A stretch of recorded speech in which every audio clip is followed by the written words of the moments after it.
Wake up, rethink the status quo. When you get your money right, then you're the one who runs your life. Come build a wealthy spirit with Sammie and Michelle. Hello and welcome to the Build a Wealthy Spirit podcast. I'm Sammie. And this is Michelle. And today we are talking about the great debate, sabbatical versus fire. Ooh, yes, Sammie. I am very excited about this topic because I feel like there seem to be people who are interested in leaving the workplace who almost fall into two camps, Camp Sabbatical and Camp Fi, if you will. I will. And I agree with you. It almost seems like there's two different archetypes of people. You got your sabbatical people and then you got your fire people. Exactly, Sammie. And when I think of a sabbatical person, I think of this woman that we met. Picture this. It's a beautiful day in Sonoma, California, at a classy winery where Sammie and I are wine club members. Yes, this is back when we were living the high life. We were there with a couple of our girlfriends, taking them around, letting them see wine country. And as we're in our Tessa, sipping our complimentary wine tasting, this couple starts chatting with us. And this Indian woman and her German husband start telling us about how they were in Italy and Greece and going to Thailand soon. And they were just stopping through California to go to a wedding. And I was so shocked by this. I didn't really understand this lifestyle. And I asked her, what do you do for a living? Classic jobby mindset. So jobby mindset. And she was like, I'm on a sabbatical. And I was confused. I was like, I thought professors went on sabbatical. Does she have a kind of job that lets her go on sabbatical? Then I was like, is she just not working and she's just using that term? And then years later, when I would decide to leave the corporate world and go on my own sabbatical, I remember thinking about her. And I was like, oh, it does just mean not working. I remember them too, Michelle. And I remember I loved them. Like, I always thought of her as like an idol, like somebody I'd want to be like. She was kind of like an Elizabeth the Eat, Pray, Love, except like in Europe instead of India. Because I imagine, as an Indian person, you can't really do that whole Eat, Pray, Love and get the same experience in India. Let me tell you, we have Eat, Pray, and Love in India, okay? It is a different experience. Okay, first off, you are eating you're going house to house, auntie, giving you samosas, giving you pakoras, giving you vada, and guess what? You have to eat it because culturally it is insulting to not eat Indian people's food. Even if you're full. And there was a lot of praying, okay? Dad's family's Catholic, mom's family's Orthodox. We went on like pilgrimage, I feel like, when we were like 5, just like doing all these things. And the only type of love was them trying to arrange our marriage to the next door neighbor. And smothering. Oh, physically smothering us with love, which is great, which is lovely. But yeah, it was nice to hear about seeing somebody who looked like us, who was kind of doing this lifestyle that was new. And I was like, ooh, this is very cool. I want to do it one day. Ironically, when I did take my sabbatical, I decided not to travel, but I was still very inspired by that mindset. Yes. That woman was Sabbati goals. Yes. On the other hand, we have the archetypal fire person. You might imagine them with a spreadsheet, tracking every expense, being a little bit miserly when they're at the grocery store, bicycling to work. I don't have to imagine, Sammie, I live with that person. Yes, except I don't have a bicycle. You did use my bicycle when you were in San Francisco, which... Yeah, but not for work. Not for work. And you got trapped at the In-N-Out because you went too far and needed water and then had to go inside and beg them for water, which is a whole nother story for a whole nother time. Yeah, Michelle's right. I did have that problem. But the typical fire person, they seem as more like the type A. They're less laissez-faire compared to the sabbatical person. They're on a mission, but they're kind of like head down and they're kind of just plowing through until they reach their happy fire end. At least that's the stereotype, Sammie. And that's what we're going to examine today. Is there a better option for you? Is there a better option for society? Let's get into it. But first, let's talk about our partnership with Riverside. Oh, yes, Sammie. When it comes to building a wealthy spirit, what I think about is obviously this podcast, a project that let us show up every single week and take the time to share some of our ideas with you, to hear from you, to hear about your journey.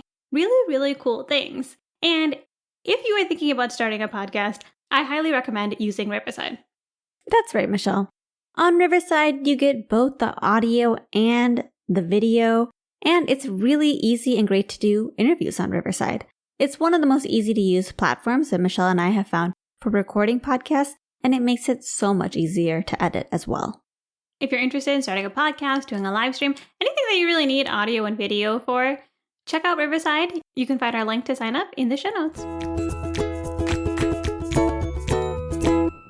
Now back to our topic, sabbatical versus FIRE. Let's get down to the basics really quick. What is a sabbatical? Because this was a question I had. And one reference that I really enjoyed looking into for this conversation, Sammie, was the sabbaticalproject.org. This is a website put together by DJ Didana that was actually referred to me quite a few times by people who had done sabbaticals or heard about mine, and it's no surprise why. DJ is somebody who has done tons of research on this. He has a TED Talk on taking sabbaticals. He's been in Times, The Atlantic. He is the sabbatical guy right now. And so it was really interesting to read through some of his stuff and get some ideas for how you should approach your sabbatical. But the basics when it comes to a sabbatical is basically just taking a break from the corporate world, taking some time off. It doesn't have to be a specific definition of how you use it. It's just taking time off. It can be paid, it can be unpaid. You're just not working is the point. A sabbatical, you may notice, doesn't have any financial requirements about how you're going to support yourself, which is a little bit different than FIRE. FIRE, financial independence, retire early, refers to the concept of saving up enough money so that you can live forever, or at least until you die, without having to work.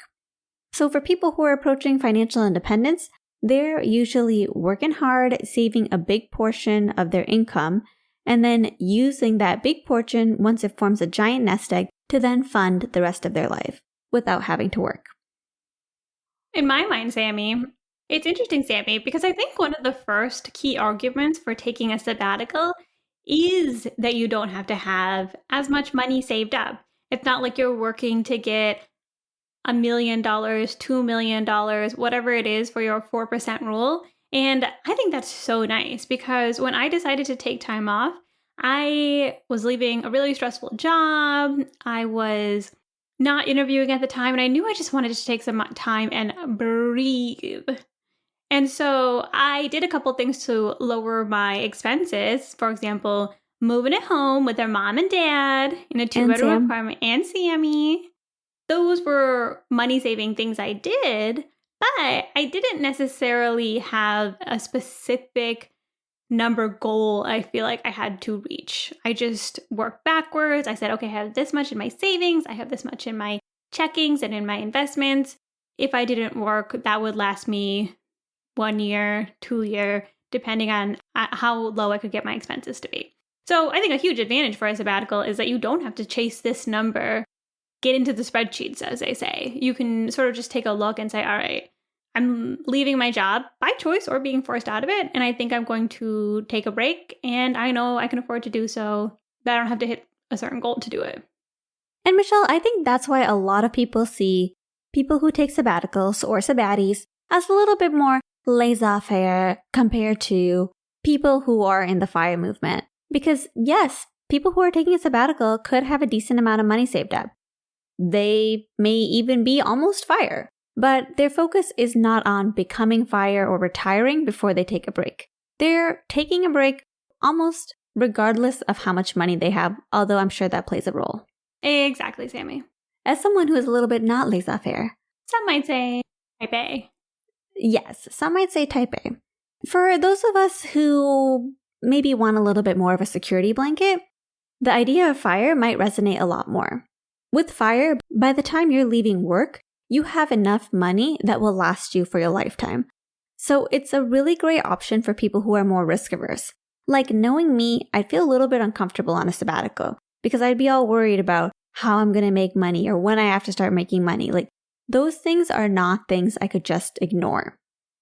I can see that, Sammie. But another advantage to taking a sabbatical is that, sure, you can save and save and save until you have this FIRE number. But sometimes I feel like that's a moving goalpost. And I think the biggest concern is that you can actually go through burnout. The biggest advantage to a sabbatical is breaking up your working years, doing even like a mini retirement, if you will, and not working yourself so hard. Like I remember when I was at my last job, I was working nights. I was in Zoom meetings, arguing to keep my job. Like it was just so stressful. And for me, what I realized, I was like, I need a mental break. Like I would try to interview at the end and I could barely hold a conversation because I would just get upset. Like I was not in a good place. I really think I almost cried once on the phone. And that's when I was like, you know what? I think maybe if I can afford a little bit of time off, I should take advantage of it. So while I think there's an advantage when you're risk averse, which I totally am, I think also like if you have the opportunity and you're starting to feel that your work feels like more dreading and you've got the Sunday scaries and you're like, oh my God, my manager put a meeting on my calendar without telling me.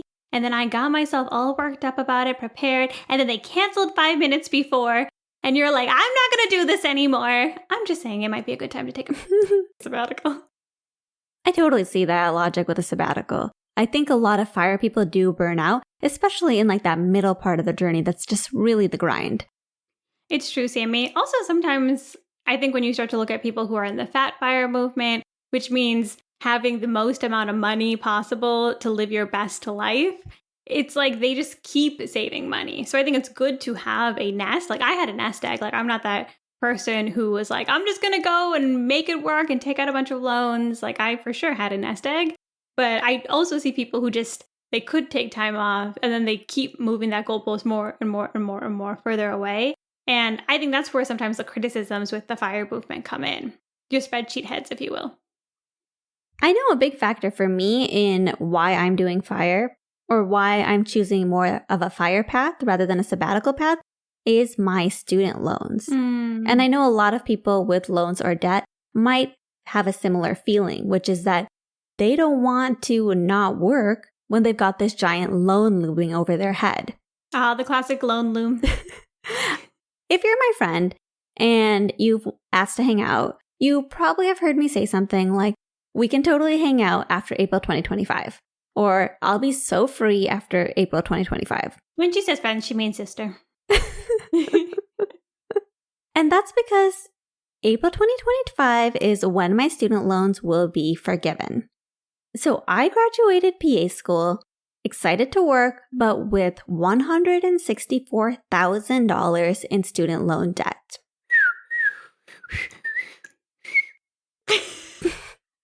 I really thought I could do the whistle. You did. Continue. Unfortunately for me, I took the path of doing the public service loan forgiveness. So with public service loan forgiveness, you work at a nonprofit for 10 years and you give them like usually around 15% of your income each year. And at the end of the 10 years, they'll forgive whatever is left over on the loan. So the great thing about that is, I can give the government 10 to 15% of my income each year, but I'm still able to use other parts of my income to save and invest for the future. So it's not like I'm having to try to pay down this giant lump sum as soon as possible and not get to invest and not get to, spend on my lifestyle and those kind of things. But with that said, with that large loan over my head, I don't think taking a sabbatical would feel that great for me because part of me would know that I'm just prolonging how long I'm going to have these loans looming over my head. Like, I just want to get that over with as soon as possible. I get that, Sammie. I don't have any loans. I've paid off my student loans, my cars, those kind of things. So I get it. Maybe you don't see yourself on a grassy swing in Bali, enjoying the fresh air and the mountains. And then all of a sudden you're like, oh my God, what if the government implodes before the student loan gets forgiven? Jesus Christ, what am I going to do? Maybe you feel that way. I don't know. And another benefit of FIRE is while you are working, while you are saving up, you are kind of like a little angel investor on your own projects. For example, for me, I'm able to work on this podcast. I'm able to look into things like writing, and I can do that all while I'm still getting paid. So there's no pressure to like be a raging success. I can just do the thing, do the art, and just enjoy the process while I'm working. I will say, Sammie, that is something I say to people a lot of times now. Like if you're in a job that you feel like you need to stay in for a few more years, or for whatever reason you're not leaving right now, I will say like what I realized when we were podcasting for 2 years and when I was like building my writing is that a lot of things take time to take off. So for those 2 years, I wasn't making money. And so while I was excited to have the time to pursue my own projects and make a career transition, yeah, it would have been nice to also have an income, for sure. Like, I don't look at people who are making money and also have side projects and think, ha ha ha, you idiot, you working monkey. No, I'm like, that's nice. You get to pay yourself to work on your side things. And I don't think that's a bad thing either. At the same time, like, I don't think I had the capacity when I was working full time to start something new too. So it really depends on like the type of person you are and the work situation that you're in. You know, one argument I hear a lot about for sabbaticals, which I'm reading about in my book, Die with Zero by Bill Perkins, is that it's good to use your money when you have the health and stamina to use it. Because I think a lot of people would argue that in the FIRE movement, people are waiting for a later date to start like spending their money and really enjoying themselves. We can't guarantee how tomorrow's going to be, and we just might not be as physically fit or able to do the things that we're able to do today. So Bill Perkins really argues that we should use our money in those times where we actually would want to use it and explore and do all kinds of things that would require money. He recommends using money while we are actually fit and vivacious, and we would actually want to do things that would require money. I hope I'm vivacious into an old age. But I hear you, Sammie and Bill. I think it's true.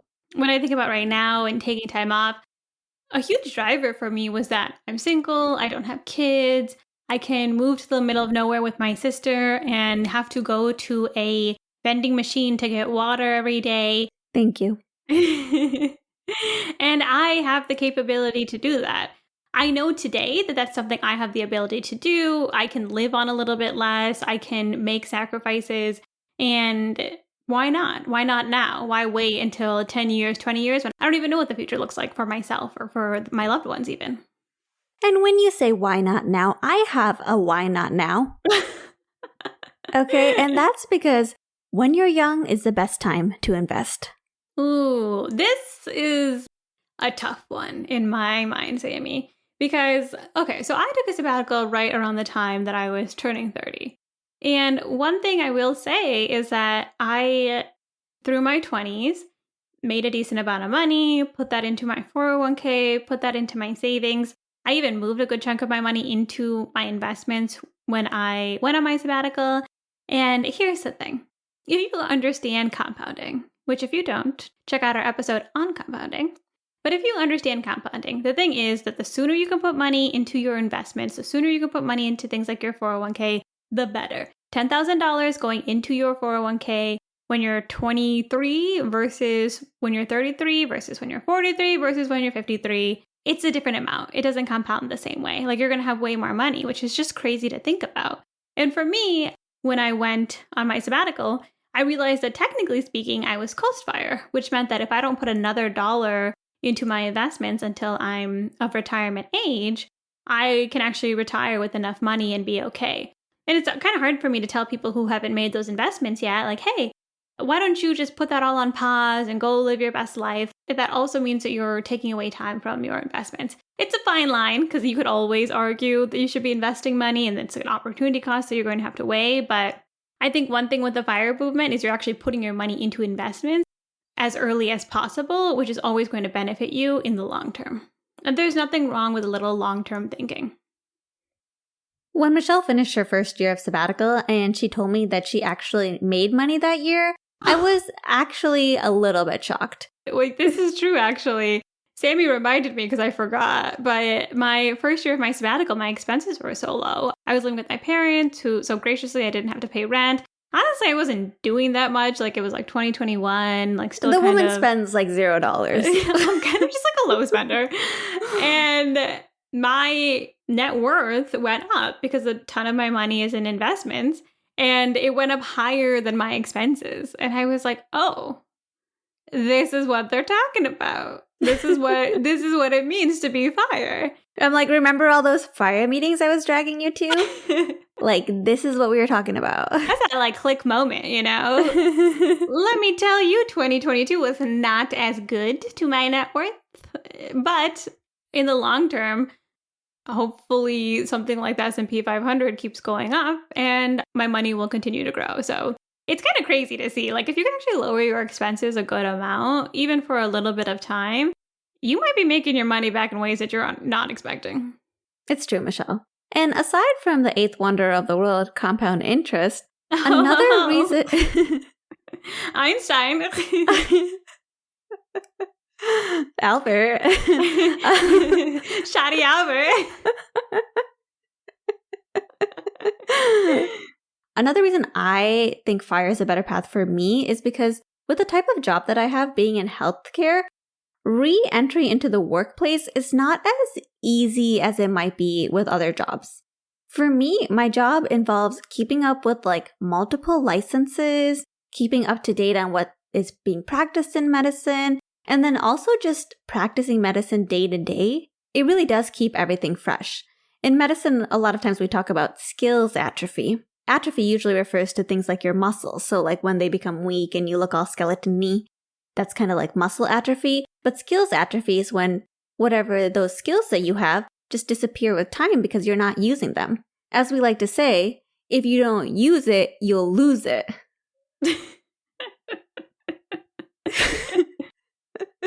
You like that?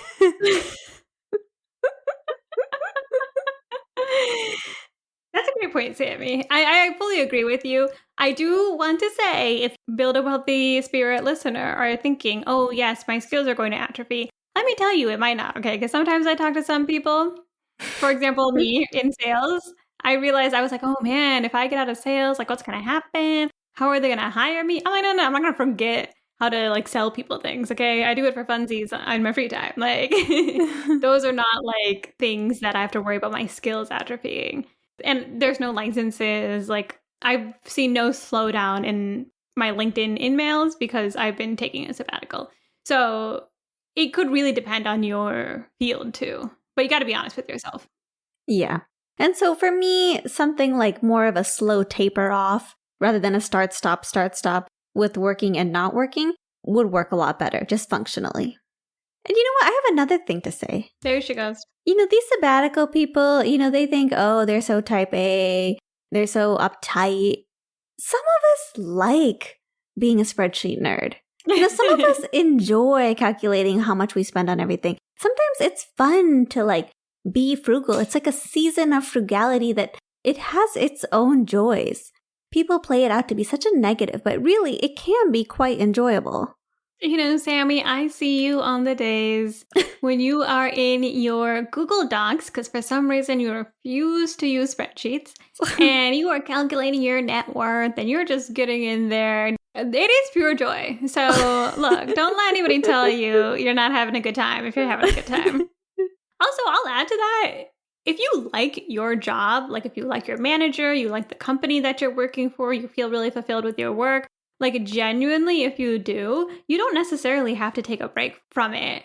When I was at my first sales job, I was there for 5 years and I really enjoyed it. Like I was with a bunch of people my age. We became really good friends. I've gone to happy hours with them. I've gone to their weddings. Like this was a really enjoyable time to me. Like I think at that point, had you asked me, like, should you take a break? I would have been like I'm making good money. My job, I'm really comfortable with my job. I like my people. Like, why would I take a break right now? Eventually, I did want like a bigger challenge and I wanted to move on. So I did. But I think if you like your job, like a lot of times it's hard to have everything line up. So don't feel like you have to leave too if you're having a good time. That's so true, Michelle. And when I look at sabbaticals and I look at FIRE, at the end of the day, they both have a lot actually in common rather than things that bring them apart. For example, you know, they both involve some degree of financial preparation in order to get your time back, whether that's for 1 month or if it's for your entire life. They both involve taking advantage of your income, taking advantage of your money so that you have freedom. And it's also all about living intentionally. One thing I really like about Donna and the sabbaticalproject.org is he actually has this really interesting sabbatical quiz, which is like, what kind of sabbatical person are you? I really enjoyed that actually, Sammie, because going back to our original story with this beautiful woman in the winery who was traveling the world, when I took my sabbatical, I had no desire to travel the world. One, it was still a little bit kind of gray because it was just a year outside of the pandemic. But also, I knew I wanted to focus more on work. So I was actually, ironically, a little bit more of this achiever personality, but I wanted to transition my profession. I wanted to spend time with my loved ones. I didn't care so much about exploring new places. I had been happy with the travel I've done in my life. Yeah, Michelle. And that's what DJ Donna talks about. He breaks the sabbatical types into 3, which is 1, the explorer, which is somebody who wants to explore new places and go try new things. Then there's the seeker. And that person is an inner seeker who wants to learn about themselves, who wants to kind of go into themselves. Reminds me of the Buddha, when he left his family. The Buddha, you could argue, was on a very long sabbatical. The Buddha's wife, where were you? I'm enlightened now. I was on sabbatical. No big deal. The Buddha was also very rich, so you could also argue that he was fire. Rich, but he didn't take his riches with him. He was begging on the street. Different. Okay, different. And then the final type that they have is the achiever, who is actually leaving the workforce, but they are actually seeking achievement in their own means, with their own self. Whether that's becoming an awesome yoga teacher or starting their own company and taking off that way. And the cool thing is he gives you different percentages. They do add up to more than 100. Yeah, so you can tell he's not a fire type.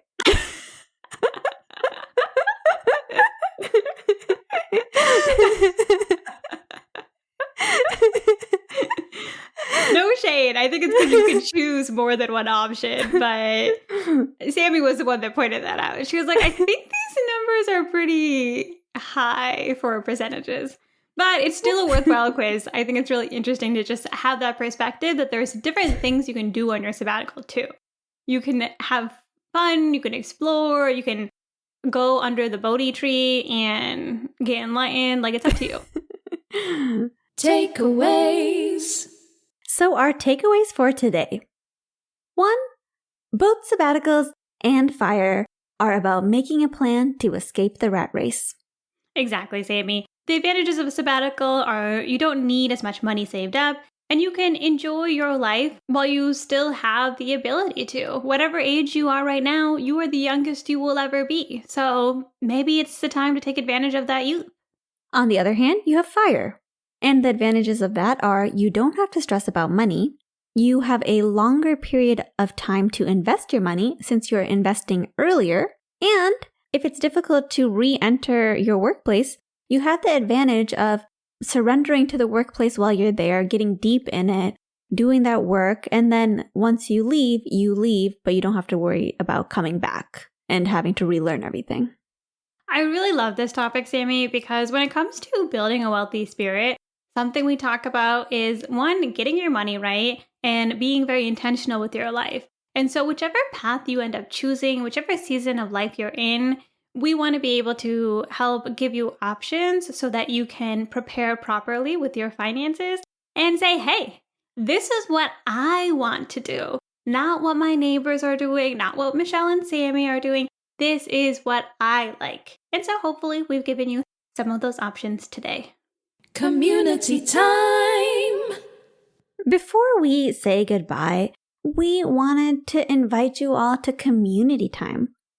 I gotta say, Sammie, when we were talking about our time at Arteza at the beginning, the winery where we had a wine club membership.